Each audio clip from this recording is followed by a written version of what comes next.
భరత వేదముగ నిరత నాట్యముగ కదిలిన పదమిది ఈశా శివని వేదనగా అవని వేదనగా పలికెను పదము పరేశా నీలకంఠరా చాలి పొందరా కరుణతో ననుగనరా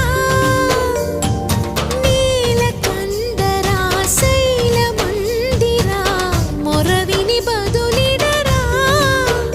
నగజా మనోజ జగదీశ్వరా బాలేందు శేఖరా